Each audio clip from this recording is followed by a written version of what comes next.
요새 제가 생각합니다. 그리고 고민합니다. 김민석을 오래 아시는 분들은 이런 김민석에 익숙해 있습니다. 비교적 안정적인 사람, 비교적 말 실수하지 않는 사람, 국회에서 야당이 후벼 파도 할 말은 하지만 비교적 감정을 절제하는 사람. 대략 이것이 김민석이 그동안 국민들께 쌓아왔던 대략의 인상 아닌가. 그리고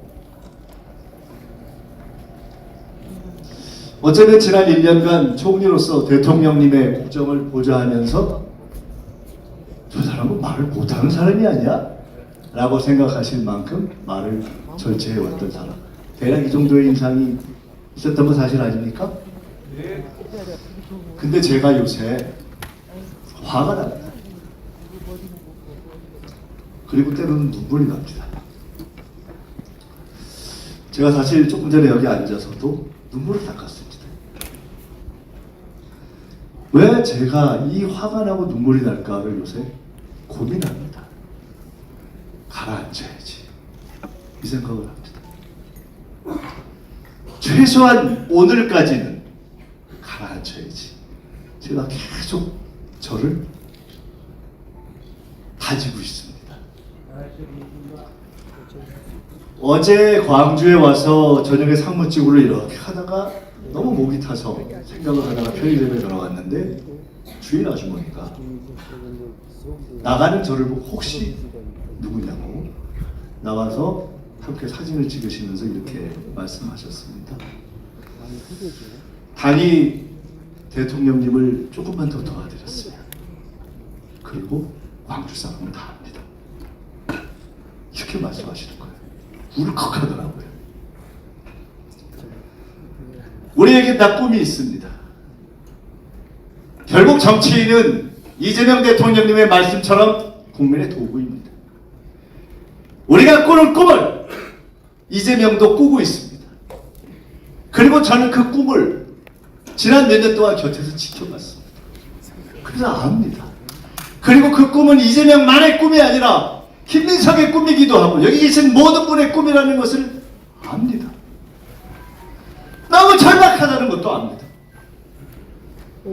절박하게 새로운 세상을 만들고 싶다는 것을, 절박하게 호남의 찐 애정을 가지고 있다는 것을, 절박하게 대한민국의 지역차별의 역사를 끝내고 싶다는 것을, 절박하게 주권을 획득하고 승리하고 싶다는 것을, 절박하게 한 번이 아니라 두 번, 세 번, 네 번, 다섯 번 그렇게 이겨서 위대한 민주의 황금시대를 열고 싶다는 것을, 절박하게 반도체가 호남에서 승리하고 충청 영남으로 가서 그냥 지역차별을 넘어서 대한민국이 세계 제일로 우뚝 서는 선도국가의 시대를 열고 싶다는 그 꿈을 꾸고 있다는 것을 알기 때문에 바로 그런 꿈을 실현시키는 데 있어서 이번 전당대회가 얼마나 중요한지, 민주당이 얼마나 중요한지, 총리가 나가서 당대표로 가야 할 만큼 그렇게 절박하게 광주 시민들뿐만 아니라 김민석뿐만 아니라 대통령님께서도 그리고 우리 모두가 말로 표현은 안 하지만 지금이 얼마나 당의 절박한 시기인가 하는 것을 다 알고 있기 때문에 이번에 잘못하면 당도, 정부도, 나라도, 대통령도, 호남도 엉망된다는 것을 알기 때문에 그 절박함 때문에 저는 화가 나고 눈물이 나고 그리고 그 에너지를 모아서 반드시 여러분과 함께 이겨낼 것입니다.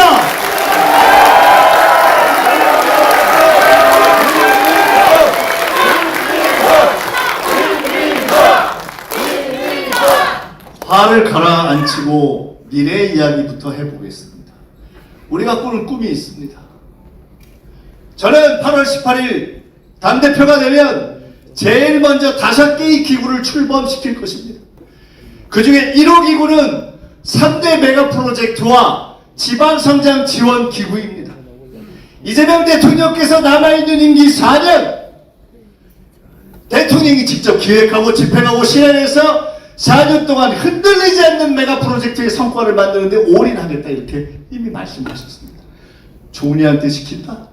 부총리한테 시킨다? 아닙니다. 스스로 책임지겠다고 이야기했습니다. 제가 총리를 그만두는 날, 그날 저녁에 우리 당의 상임고분들을 배웠습니다. 놀랍게도 95세의 권노가 고문부터 권노가 임채정, 김원기, 김진표 모든 분들이 정세균 놀랍게도 제게 주문하고 충고한 것 딱 두 가지. 첫째, 이재명 대통령의 메가 프로젝트는 개인 정치인으로서는 이재명 개인의 역사적 승부수이고 호남으로서도 대한민국으로서도 민주당으로서도 나라를 살리고 당을 살리고 호남을 살리는 역사적 승부수이기 때문에 당은 모든 걸 다해서 이걸 성공시키는데 올인해라! 맞습니까? 그분들의 두 번째 주문이었습니다. 민주당의 역사 속에서 제일 헤맸던 시간 열린우리당 때 국가보안법 페이지 하나만 놓고 이것도 못하고 저것도 못하면서 당은 엉망됐던 그 시간 절대로 되풀이하지 마라. 그런 108번뇌를 되풀이하지 말고 말로만 하는 개혁이 아니라 성과를 내는 개혁으로 당을 단단하게 끌고 가라. 당을 안정시키고 반드시 대통령과 함께 호남도 살리고 충청도 살리고 영남도 살리고 대한민국 전체를 살리는 메가 프로젝트를 성공시켜라. 이것이 이 당에서 평생을 못 바쳤던 고문님들의 주문이셨습니다. 너무나 맞다고 생각 들었습니다. 우리가 그 길을 가야 하기 때문에 저는 당대표가 되면 제1호기구로 그것을 만들어내고 대통령이 직접 지휘하듯이 당대표가 직접 지휘해서 반드시 당정의 완벽한 일치로 메가 프로젝트 지방성장 지원 호남의 혁신을 성공시켜드리겠습니다.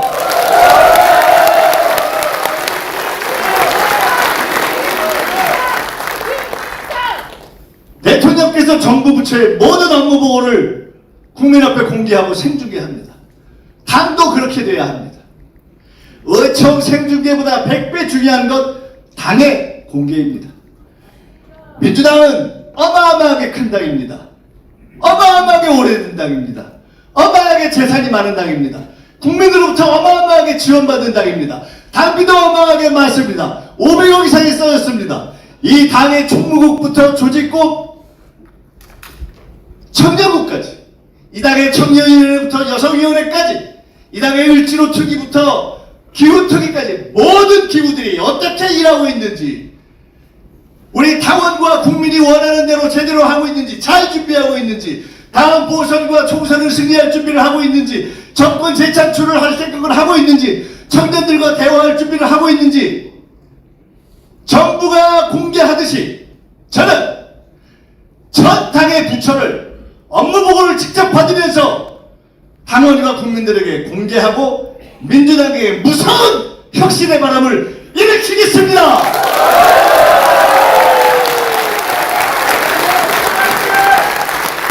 국민주권정부가 그랬듯이 이재명 정부가 열린 소통과 국민에 대한 충성을 통해서 압도적 국정 지지율을 만들었듯이 저는 대통령님께 배운 대로 본 대로 더 민주당을 열린 정당, 소통 정당, 국민에게 충성하는 정당으로 만들어서 8월 18일 이후부터 지지율을 착착 올리기 시작해서 3개월 내에 반드시 압도적인 지지율 반동을 이뤄내겠습니다. 청년의 정당으로 만들 것입니다. 전관위 사태 이후 정당들이 손을 놓고 있을 때 국무총리인 제가 청년들과 만났습니다. 저도 반성했던 시간입니다. 그리고 그들에게 이야기했습니다. 이번 전관위 문제를 정리하고 나면 청년 대학생들 이제 정부와 당과도 대화하자, 사회 문제 해결하자, 그렇게 하겠다는 말씀을 들었습니다. 민주당은 변해야 합니다. 그냥 젊은 사람 한둘이 들어오는 것이 아니라 젊은 정치인부터 나이 든 정치인까지 모두 꼰대 정치를 버려야 합니다. 대화하고, 대화해보지도 않고 젊은 친구들을 우물에 좌에 얘기하지 말고 그들의 문제를 이야기하고 그들의 문제를 해결하고 그들과 대화하고 그들의 언어와 문화를 이해하는 그런 청년의 정당으로 바꾸는 일을 제가 두 번째로 역점사업으로 추진하겠습니다. 세 번째로 통합 문제를 마무리해야 합니다. 연대도 하고 진보정당, 기본소득당 이런 정당들과 함께 보궐선거에서는 어떻게 할지, 총선에서는 어떻게 할지, 대선에서는 어떻게 할지 정리를 해야 되지 않습니까? 통합 문제도 정리하겠습니다. 조국혁 신당이 통합을 원하는지, 합당을 원하는지, 우리 당원들은 합당을 원하는지, 민주당의 이름까지 바꾸자는 건지, 애매모호하게 갑자기 선언 딱 해가지고 당을 엉망으로 만들어 놓고 이런 짓은 안 할 겁니다. 차근차근히 논의하고 질서 있는 원칙을 제시해서 김민석과 대화하는 것이 깔끔하고 낫구나 이렇게 상대들이 생각하게 해서 합당을 할 거면 하고, 합당을 하더라도 민주당의 원칙은 지키고, 합당이 아니면 확실하고 깔끔한 연대와 단일화의 원칙을 세워서 조국혁 신당 분들도 걱정하지 않게 하고 조국 대표도 본인이 원하는 정책을 하도록 하겠습니다. 원래 저는 조 대표한테 민주당이 빨리 합류하지 그러냐라는 얘기를 여러 번 했던 사람입니다. 그리고 민주당의 어마어마한 확장을 시작하겠습니다. 누가 확장을 비판합니까? 김대중 대통령이 새정치국민회의로 창당한 이후에 새천년 민주당을 첫 집권당으로 탈바꿈시켰습니다. 제가 그때 총재 비서실장이었습니다. 대통령의 명을 받아서 영입, 공천 다 했습니다. 심지어 여성 경제인을 당 대표로 모셨었습니다. 김대중도, 노무현도, 문재인도, 이재명도 개혁을 확실하게 하면서 합리적인 중도와 보수를 드려야 되겠다. 이건 역사적인 민주당의 노선 아닙니까? 아니, 왜 이재명 대통령의 개혁성을 의심합니까? 이재명 정부 말고 그 전에 민주노총 출신의 고용노동부 장관 썼던 적 있습니까? 전교조 출신의 교육부 장관 썼던 적 있습니까? 대통령이 국무회의에 나가서 어떤 사람들은 지겹다 할 정도로 노동자들 좀 그만 죽게 해라, 산재, 고용노동부 장관 직을 걸어라, 이런 정권 있습니까? 없습니다! 이렇게 개혁적인 정권이, 이렇게 개혁적으로, 게다가 검찰개혁, 우리 당에서 정치검찰 피해 최고 많이 본 사람 넘버원 이재명 아닙니까? 맞습니다! 김민석 넘버 2나 3는 됩니다. 그렇지만 검찰개혁 할 거 하고 그러면서도 국민들의 걱정 들어가면서 하자. 그게 뭐가 잘못됐습니까? 다 들으면서도 우리는 원칙대로 그래, 국민이 못 믿으니까 보안수사권 폐지하자 결론 냈지 않습니까? 더구나 저는 총리로서 이거 기왕할 거 5월달에 끝내자 여러 번 얘기하는데 질질 끄는 거 누굽니까? 결국 세상이 다 알게 됩니다. 대통령의 개혁성을 의심하거나 개혁적인 대통령을 억지로 반개혁적이라고 음해하는 것, 이것이 반대 아니면 뭡니까? 이런 반대에 대해서 말 한마디 못하고 노코멘트 하는데 그게 무슨 대통령을 지키는 겁니까? 그런 분들이 지도부 할 자격이 있습니까? 없습니다. 메가 프로젝트를 성공시키고 청년의 당을 만들고 통합을 추진하고 그런 것들을 하겠습니다. 그리고 이 당을 수기정당, AI정당, 문화정당으로 변화시켜 내겠습니다. 무엇보다 중요한 것은 새로운 세상에 대한 준비를 하겠습니다. 반독재 민주화 시대가 지나갔지 않습니까? 산업화 시대도 옛날의 얘기 아닙니까? 어떤 한 회사에서 상여금을 한 사람이 몇 억씩 받아버린다는 거 아닙니까? 어떻게 할 겁니까? 제가 노동부 장관께 여쭤봤습니다. 어떻게 할 겁니까? 내년에는 어떻게 할 겁니까? 세상이 변해버렸잖아요. 어마어마한 초과 수익이 생기는데 그 회사에만 나눠줘야 될지, 주주들한테만 줘야 될지, 국민들이 나눠 가져야 될지, 청년들의 미래를 위해서 줘야 할지, 어려운 지역을 위해서 줘야 할지 고민을 새로 시작해야 되는 거 아닙니까? 이재명 대통령께서 대표 시절 기본사회를 제기했다면 이제는 그냥 기본사회를 넘어서서 모두가 품격 있게 먹고 살 만한 품격 있는 기본사회와 양극화를 위한 구조적 대안을 만드는 일을 전 세계 어느 나라도 못하고 있는 대한민국의 민주당을 시작해야 된다는 생각 때문에 저는 그것을 5번째 기구로 만들어서 여러분과 함께 세계적인 정책 정당으로 만들어 가겠습니다.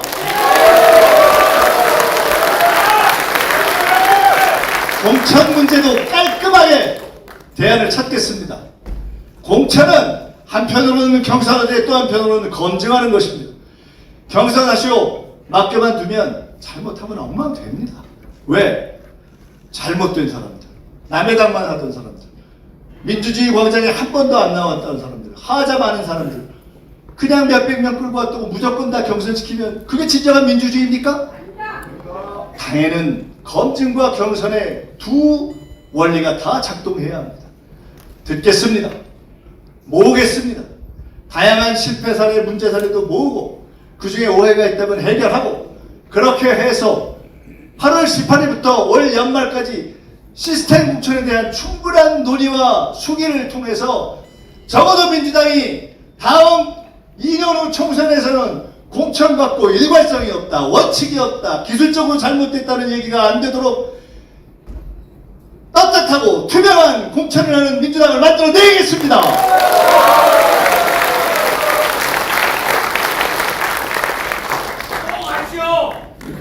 전당대회를 앞두고 여러 가지 일이 있는데 제가 화도 나고 눈물도 났던 이유를 저는 생각합니다. 그리고 그것을 갈무리하려 합니다. 화가 나는 이유 중에 이런 것이 언필친 동지라는 사람들이 왜 갖다 칼을 들이대고 흔들어대는가. 옛날에도 흔들어대는데 정신 차린 줄 알았더니 이번엔 더 흔들어대는데 뭐라고 말도 못하고 속 터져 죽겠는데 참아야 되나? 참다가 제가 결론을 내렸습니다. 반드시 할 일은 하고 반드시 할 얘기를 하고 대통령을 향한 잘못된 비판은 제가 막아내겠습니다.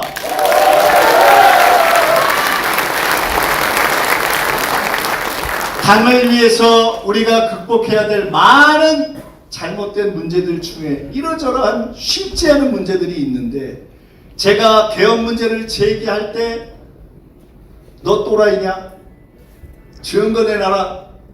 그가 못 내놓으면 사퇴하라. 이런 얘기 듣는데 이골이 난 사람입니다. 그렇지만 일관된 원칙을 갖고 제게 유리하냐 불리하냐를 떠나서 나라를 생각하고 계엄에 경고했고 계엄 준비 세력과 목숨을 걸고 싸웠고 계엄을 막아냈듯이 앞으로 모든 문제들을 그런 공적 원칙에 따라서 처리하고 그러나 이것이 우리 당의 축제인 전당대회를 지킬 수 있도록 솔로몬의 지혜를 여러분과 함께 구하고 당과 함께 해결하겠습니다. 믿습니다. 이제 결론을 말씀드립니다. 김민석은 하자가 많은 사람입니다.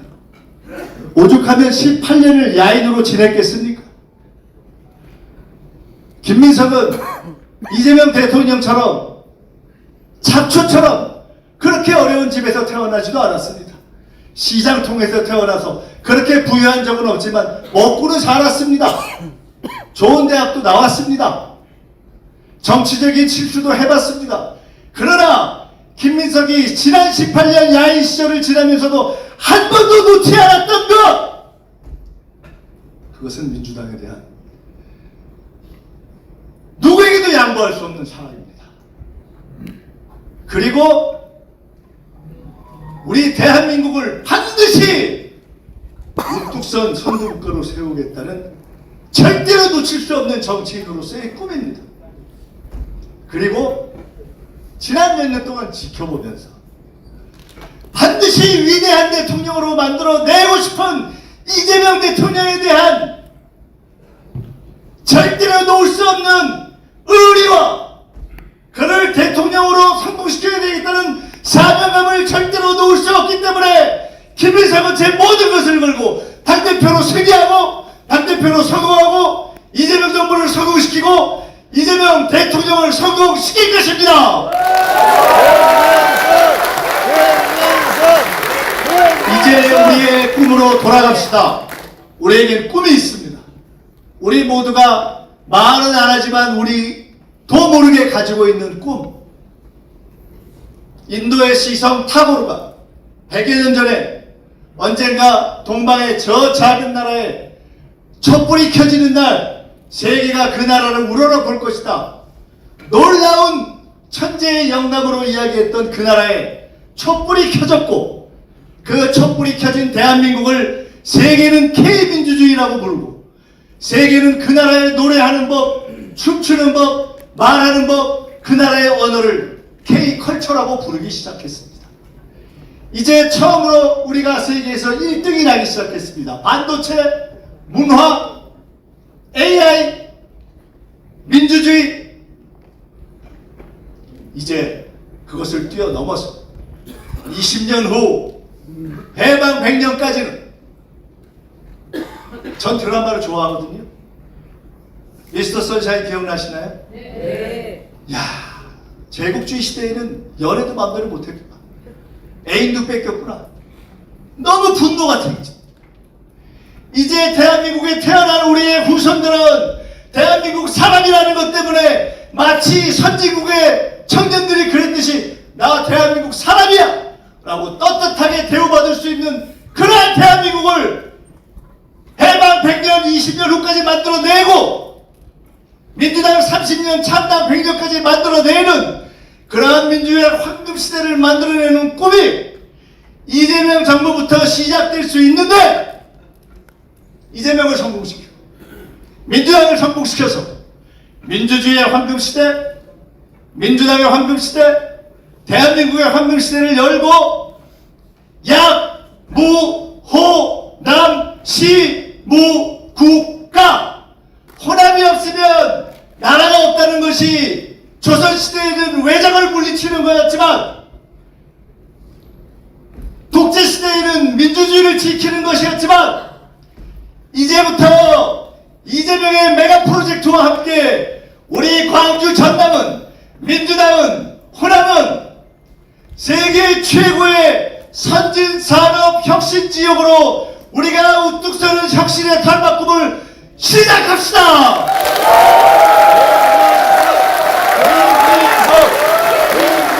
그 꿈을 만듭시다. 여러분이 도와주실 것이 있습니다. 저는 개파 정치를 한 사람이 아닙니다. 이재명 대통령께서 왜 김민석을 골랐는지 아직도 몰라요. 왜 저를 총리로 픽했는지 전 총리 안 할 거예요 그랬는데 왜 고르셨는지 아직도 몰라요. 그렇지만 저는 일을 열심히 합니다. 그리고 물렁물렁 하다가도 나쁜 놈들 나타나면 무섭게 때립니다. 이낙연도 사꾸라라고 때렸고 체포동의안 가결되면 협잡이라고 때렸고 계엄하겠다는 놈들 잡겠다고 때렸고 아무리 무서운 사이비들이 나타나도 때릴 겁니다. 제가 유리하냐 불리하냐 따지지 않습니다. 김민석은 나라를 생각하고 준비해 왔고 민주당을 사랑하고 민주당이 위대한 100년 정당이 돼서 세계 최고의 정당으로 되는 꼴을 여러분과 함께 보고 싶습니다. 같이 봐야 하지 않겠습니까? 그 일을 만들어 주십시오. 만드는 방법은 딱 하나. 우리가 가지고 있는 무기 1인 1표 당원주권 시대라는 말을 김민석이 처음 사용했습니다. 당원주권 시대가 어떤 것인지를 보여줍시다. 1인 1표 100만 정당 얘기만 하지 말고 150만 당원이 이렇게 많이 투표할 수 있어? 깜짝 놀라게 만들어 줍시다. 어떻게? 못 살게 하자고요. 주변 사람들 투표 안 하면 나 안 본다 하실 수 있죠? 광주에 살아도 서울 사람한테 전화할 수 있잖아요. 영남에 있는 동지들한테 부탁할 수 있잖아요. 그리고 기왕이면 그거 할 때 투표는 반드시, 게다가 당대표는 김민석 덤으로 말씀하실 수 있죠? 거기다가 최고위원들은 멍땅! 말로만 친명하고 실제로는 반명하는 사람들 다 떨어뜨려라 하실 수 있죠? 이번 전당대회는 위대한 드라마가 될 것입니다. 이재명 대통령이 그 험난한 어려움을 뚫고 대통령만 되었지 정말 간단하게 당의 뒷받침을 받지 못해온 일련의 현실을 완전하게 극복하고 완벽하게 이재명 정부를 뒷받침하는 정당으로